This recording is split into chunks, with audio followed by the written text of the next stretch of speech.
I had a good time tonight. Good night. See you tomorrow. York. Yes?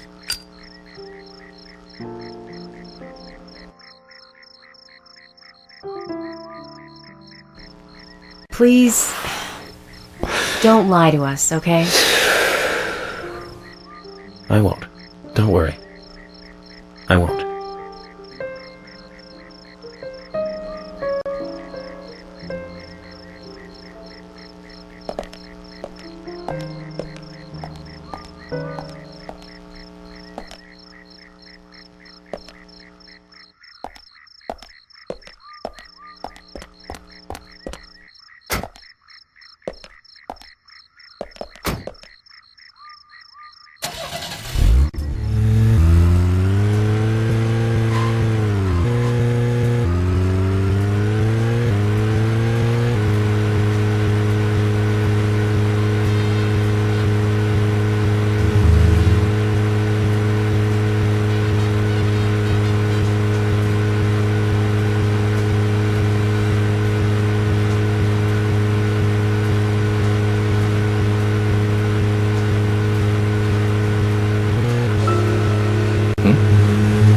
Nothing.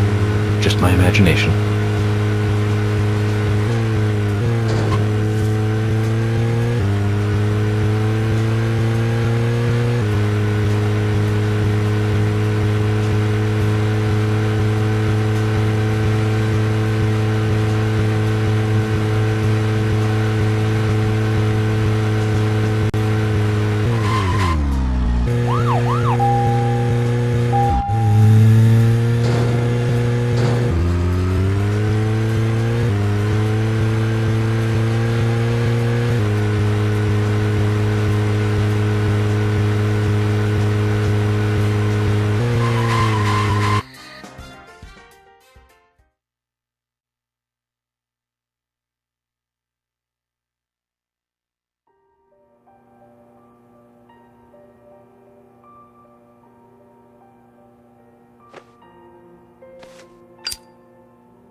Zach, let's go over our progress.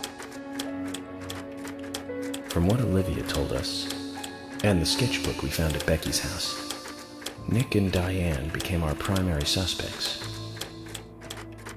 There were a couple of reasons for this. First, Becky gave the missing locket to Diane. Also, Nick has no alibi for when Anna and Becky were killed. We followed Nick to the art gallery, which led us, unfortunately, to our third victim. The third victim, Diane, was strung up in the entrance hall of the art gallery. Her hands were tied and a knife was sticking out of her chest. However, there was a marked difference from the previous crimes. Do you remember what that was, Zach?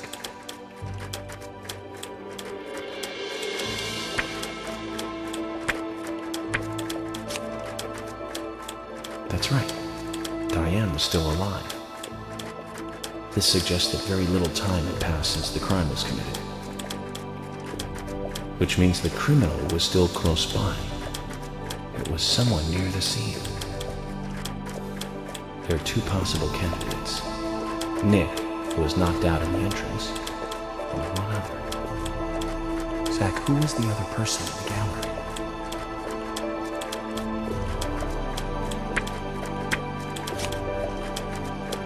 That's right, Casey. We followed Willie, good dog, all the way to him. Cason's statement came out as follows. He and Diane were in a physical relationship.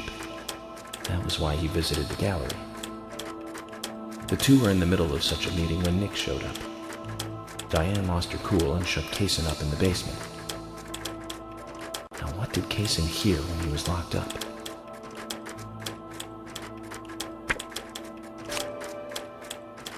That's it. The sound of boots passing by.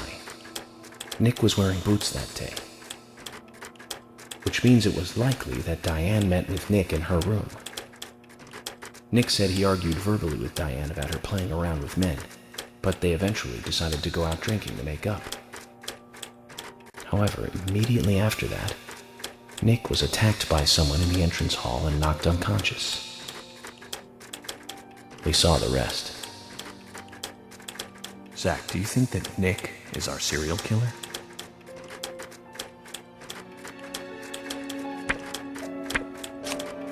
Me too. Usha sent in a report too. He found a large volume of red seeds in Diane's stomach. This confirms her as a victim of the Raincoat Killer. Remaining leads. There is the locket, which is in Carol's possession,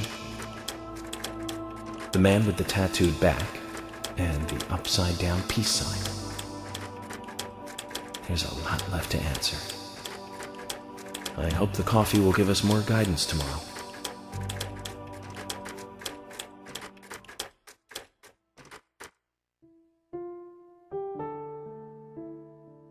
Zach, what did you think about George pouring his heart out?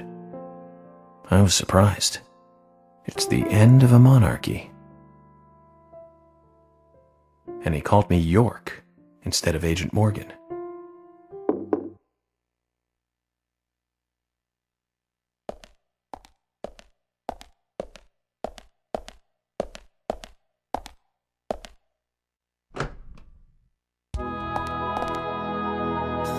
Emily? What's going on? Do you know what time it is? I'm sorry. I couldn't sleep, so I was drinking alone.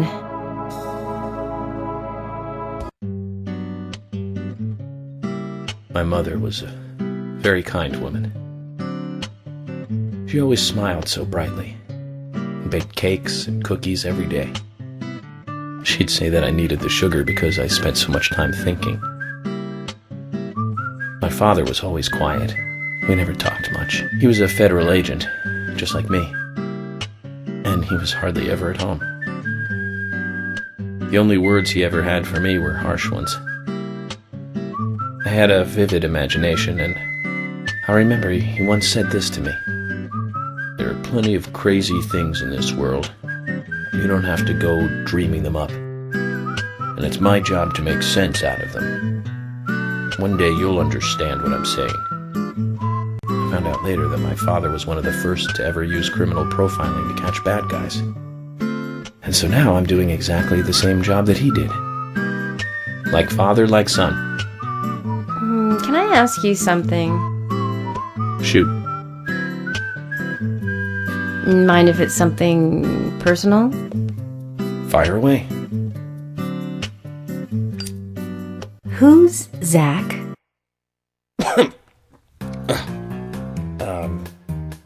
Zach is a friend of mine. Oh, so you do have friends. Yeah. He's my only friend. What kind of person is he then? Well, I've never seen his face. But he's always with me, and we discuss everything.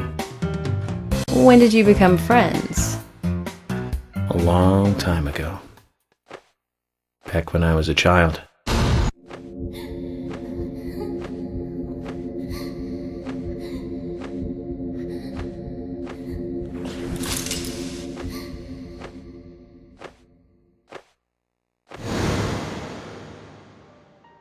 I was 7. I woke up one morning to hear my mother crying in the living room. This wasn't normal, so I headed in to see her. My father was there pointing a gun at my mother. I was so scared. I closed my eyes, so I don't remember much more. But I do remember the words my father said to me. At times we must purge things from this world because they should not exist, even if it means losing someone that you love. When I came back to my senses, they were both dead. He shot my mother and then killed himself. Oh, I'm so sorry. Don't worry about it. Zach's with me. It was around that time that we became friends. I'm here. I'm with you, he said. I'll be here always. We can get through this together. Quite aside from that terrible scene in front of me, that voice seemed to make me calmer. And here we are, working together, getting through things. This is the first time I've ever told anyone about this.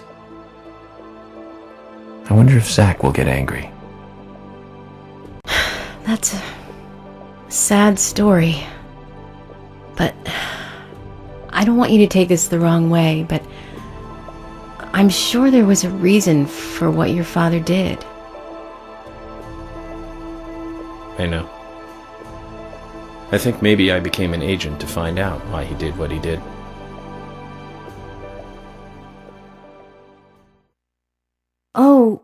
Oh yeah, York, I forgot to thank you. Thank me? For what? You saved my life. If you didn't save me at the gallery, I would have died along with Diane. No need to thank me for that. I'm pretty useless. I couldn't save Becky. I couldn't save Diane.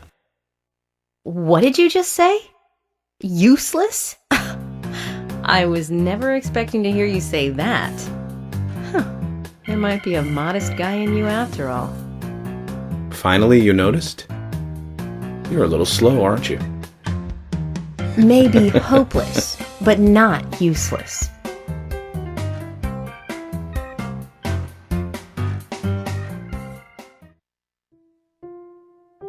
Zach, do you think Emily got home safely? Anyway, I think it's more serious of a situation than I thought. Do you remember? Our conversation with Emily. She's really interested in you. I think she's starting to have certain feelings for you. If that's the case, Zach, you and I are rivals. This is a very serious situation indeed.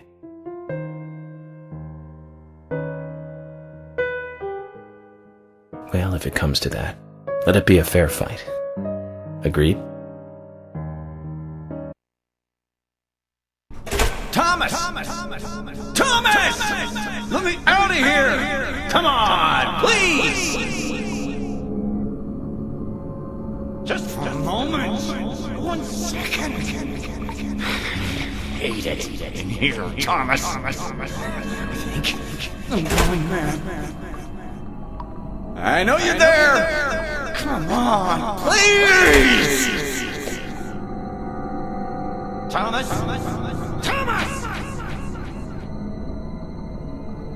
Thomas! Thomas! Thomas! Thomas! Thomas!